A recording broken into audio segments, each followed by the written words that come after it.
UP के मुख्यमंत्री योगी आदित्यनाथ ने अयोध्या में हनुमानगढ़ी और रामलला का दर्शन करने के बाद राम मंदिर परिसर में स्थित शिव मंदिर के शिखर पर धर्म ध्वज का आरोहण किया। सीएम योगी आदित्यनाथ ने वैदिक मंत्रोच्चार के बीच शिव मंदिर पर धर्म ध्वज फहराया। ध्वज आरोहण से पहले सीएम ने भगवान शिव की विधिवत पूजा अर्चना की और वैदिक आचार्यों की मौजूदगी में पूरे विधि विधान से समारोह संपन्न हुआ। आपको बता दें कि राम मंदिर के बाद राम मंदिर परिसर में बने अन्य उप मंदिरों में भी ध्वज आरोहण की प्रक्रिया जारी है। समारोह में राष्ट्रीय स्वयंसेवक संघ और विश्व हिंदू परिषद सहित कई संत महंत शामिल हुए। ध्वजारोहण के दौरान श्रद्धालुओं में भारी उत्साह और भक्ति का माहौल देखने को मिला। देखते हैं शिव मंदिर पर धर्म पताका का आरोहण करने के बाद सीएम योगी ने अपने भाषण में क्या कुछ कहा। बहनों और भाइयों, श्री राम जन्मभूमि आंदोलन भारत के इतिहास का एक अत्यंत महत्वपूर्ण अभियान है।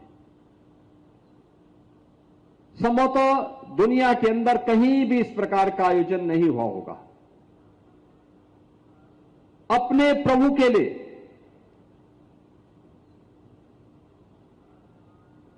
भारत ही नहीं, दुनिया के अंदर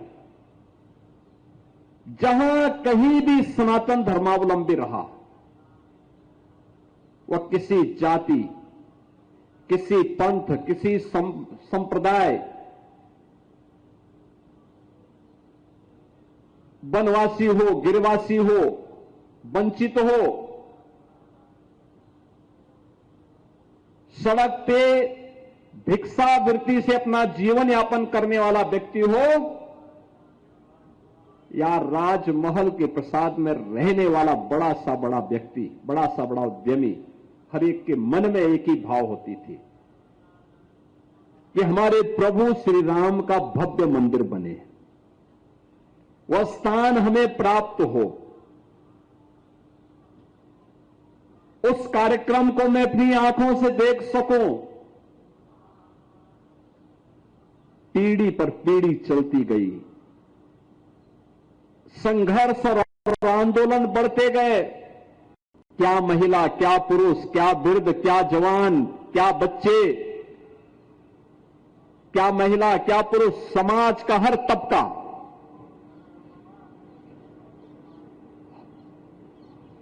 सनातन धर्म से जुड़ी हुई जितनी भी उपासना विधियां थी, इन सब ने मिलकर के इस पूरे अभियान के साथ जुड़ करके कैसे भी हो लगातार 500 वर्षों में कोई ऐसा वर्ष नहीं। याद करिए, आज हम 2026 में हैं। आज से ठीक 298 वर्ष पहले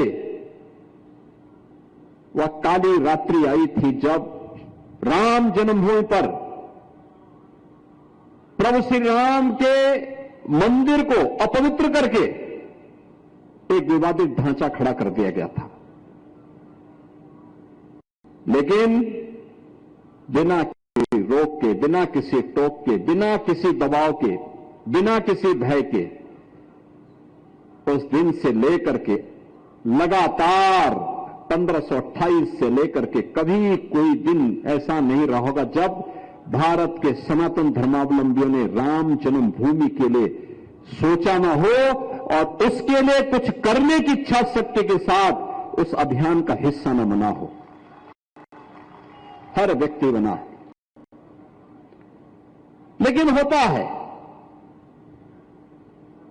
प्रभु जब अपना काम स्वयं कराना चाहते होंगे तभी सफलता भी प्राप्त होती है।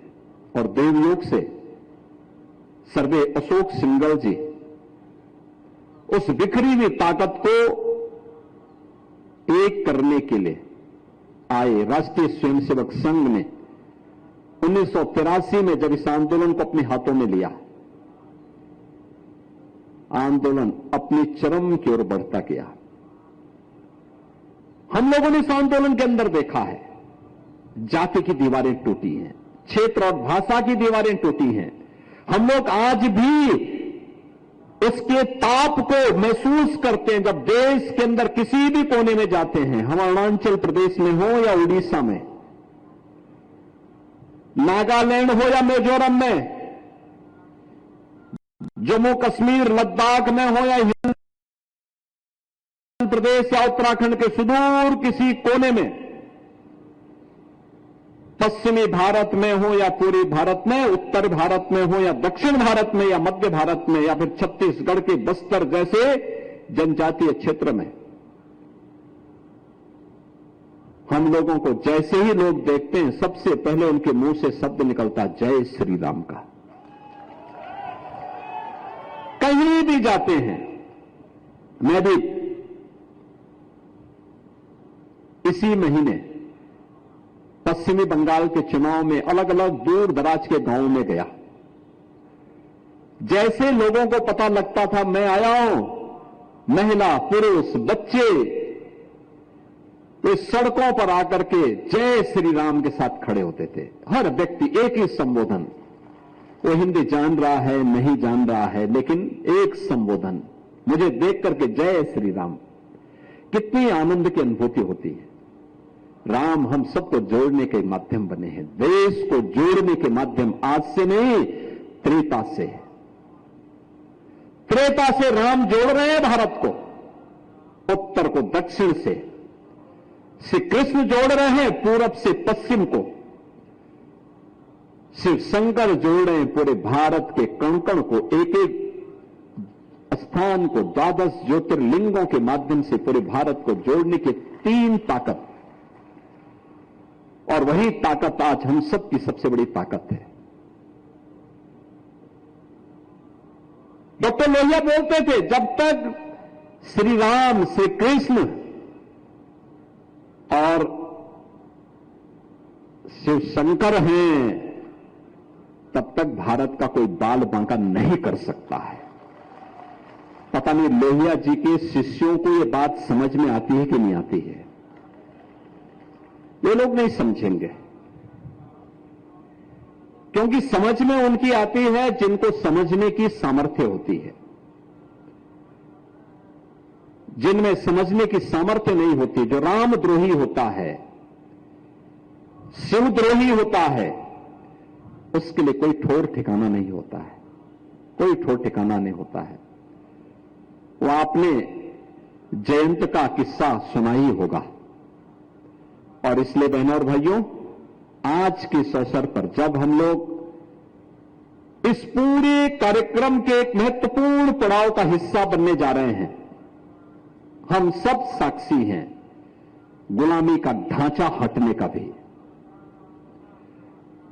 हम साक्षी है पूरे आंदोलन का, और हम सब साक्षी हैं उन तिथियों का जब माननीय उच्चतम न्यायालय ने सर्वसम्मति से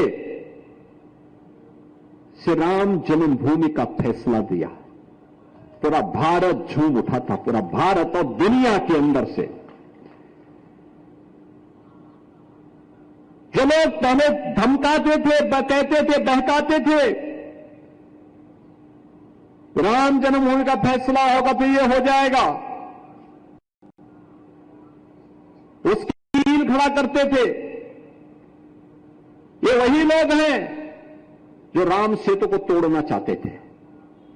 ये वही लोग हैं जो राम भक्तों पर गोलियां चलाते हैं। ये वही लोग हैं जिन लोगों ने समस्या का समाधान न निकले और सनातनी भारत का सनातन धर्मावलंबी अपने आप को सदैव अपमानित महसूस करता रहे। वे नहीं चाहते थे समस्या का समाधान हो।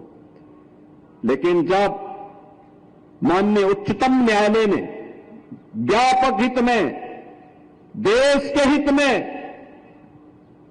भारत के सनातन धर्म की भावनाओं के अनुरूप उपलब्ध साक्ष्य और प्रमाणों के आधार पर एक सर्वसम्मत फैसला दिया, पूरे देश ही नहीं दुनिया ने उसका स्वागत किया। और स्वागत ही नहीं किया, जो कहते थे ये हो जाएगा हो जाएगा, मैं कह सकता हूं कि भारत के इतिहास का सबसे शांत दिन था, सबसे खुशहाल दिनों में से एक दिन था वह जिस दिन फैसला आया था, और कहीं कोई हलचल नहीं थी, कहीं कोई हलचल नहीं थी। हम सब ने वे तिथियां देखी हैं जब हम लोगों ने देश के यशस्वी प्रधानमंत्री जी के कर कमलों से श्री राम जन्मभूमि में 5 अगस्त 2020 को भव्य श्री राम मंदिर के भूमि पूजन के कार्यक्रम का हम हिस्सा बने थे। लोगों को लगता था तब भी कि क्या हो जाएगा। न्यायालय के पहले जब विश्व हिंदू परिषद के नेतृत्व में श्री राम जन्मभूमि यज्ञ समिति आंदोलन करती थी, लोग पूछते थे क्या राम मंदिर बन जाएगा? संतगण कहते थे हां बनेगा। राम का भक्तगण एक ही बात कहते थे, रामलला हम आएंगे, मंदिर वहीं बनाएंगे।